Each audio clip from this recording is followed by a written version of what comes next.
as soon as you and other nations began to develop writing and everything else necessary for civilized life. After a certain period of time, torrents from the sky are unleashed like a flood, leaving only those among you who lack literacy and education. And you must start all over again like children, knowing nothing about what happened in ancient times. You only remember one flood, but there were many before it. Moreover, you don't even know that the most splendid and noblest race of people lived on your earth. Plato, 4th century BC.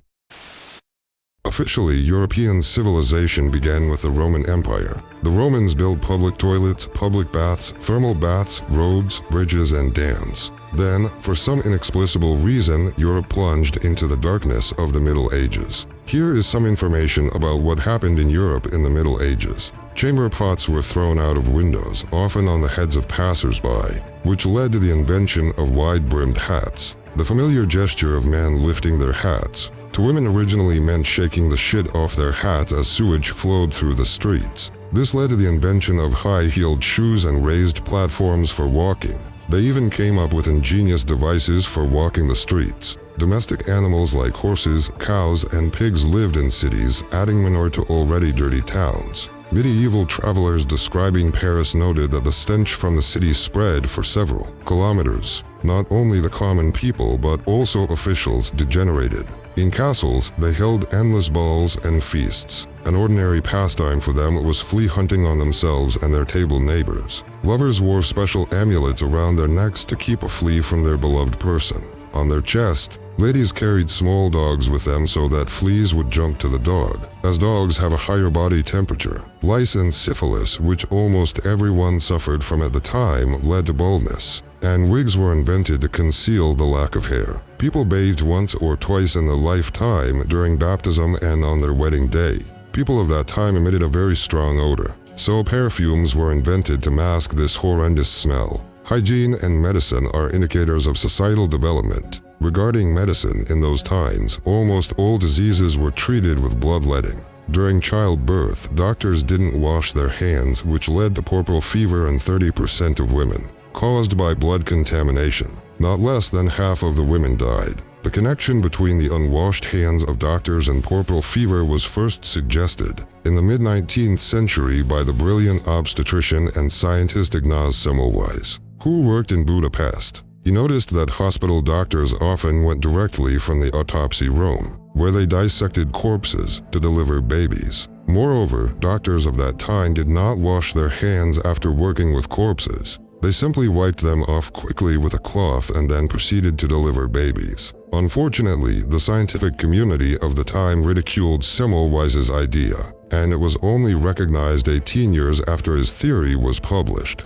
Mandatory disinfection of the hands of medical personnel before childbirth was introduced everywhere, in maternity homes in the second half of the 19th century. Now, let's move to the 18th century at balls and feasts. Diners went to the toilet behind a corner or behind a curtain. After the castle was significantly soiled, the noble public moved to another castle, dirtied it, and then occupied the next one. By the way, one can think about this question. Why did they go behind a curtain or corner? Were there no toilets, or did the sewage system not work? If there were no toilets at all, then the castles were indeed industrial buildings of that time, perhaps factories or workshops that were used for other purposes after the disaster. If the sewer system didn't work, then why? What event plunged the entire European civilization into the darkness of the Middle Ages? By the way, something similar happened after the collapse of the USSR in some republics. Specialists left the cities, which plunged into chaos. There was no electricity, no heating, no water supply. I vividly remember television reports from the 1990s, where electricity from generators was sold by the hour in abandoned apartment buildings, and heating in freezing houses was organized by installing improvised stoves in kitchens. In other words, in Europe at that time, there was a certain civilization, something like the USSR or the USA, which was developing the economy, industry, and civilization. Then, after a catastrophe that did not make it into history and about which we know nothing, This civilization disintegrated. Let's go back 2 castles. Are there similar examples in modern times? It turns out there are. Let me read an article. We will talk about the city of Johannesburg in South Africa. Johannesburg is a modern city with skyscrapers, and in South Africa, there was its own space program. The country possessed nuclear technology and weapons. In South Africa, the world's first heart transplant was performed. The story comes from an immigrant living in Cape Town at that time. So, at one fine moment, treacherously and without declaring war, a couple of million locals entered Johannesburg.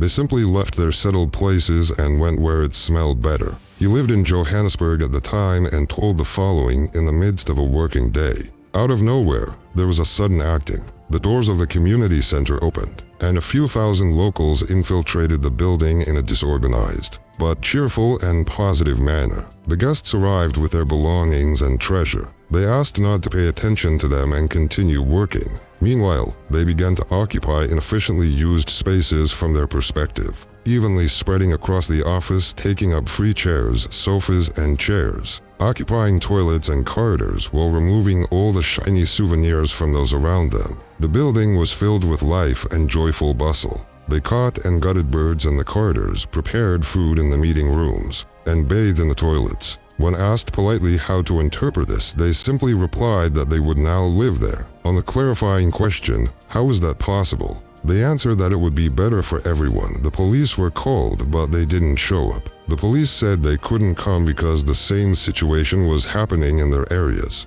Then, everyone who could began quietly fleeing to the suburbs and towards Cape Town, while setting up defenses, trenches, rows, and barbed wire fences with electricity. After the owners of the buildings fled, they started thinking about what to do.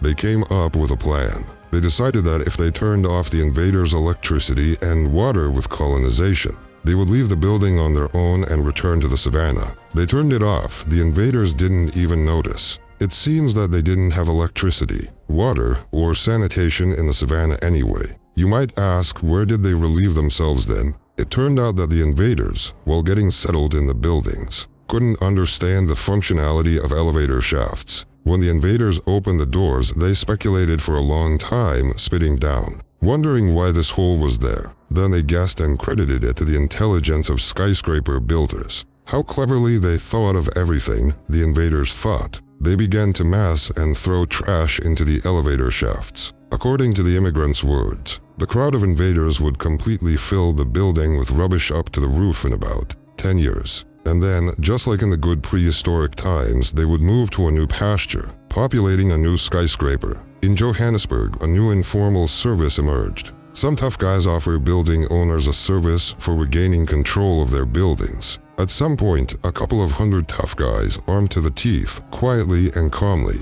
trying not to wake the peacefully sleeping invaders, start taking back the building, forcefully evicting all the newcomers. And until they came to their senses and went to ask, what was it actually all about? They barricade all entrances and exits, dig trenches, stretch wire, and run electricity through it. Then, after the building is brought to its senses, they put it back into operation. Africa's tallest residential building, standing at 567 feet with an internal atrium, was known among the city dwellers for its unprecedented views of the city. In 1990, after the end of apartheid, gangs took over the abandoned high-rise, turning the elite condominium into a breeding ground for crime, drug addiction, and AIDS. The bottom of the atrium served as a 5-story high dump. A very similar situation occurred in Europe several hundred years ago. A more civilized society built castles, and in my version, castles were the industrial buildings of those times. Then something happened and new people came there, who started using the castles according to their own understanding, conducting feasts during which they defiled the corners and curtains. And after it became impossible to stay in the building, they moved to a new castle.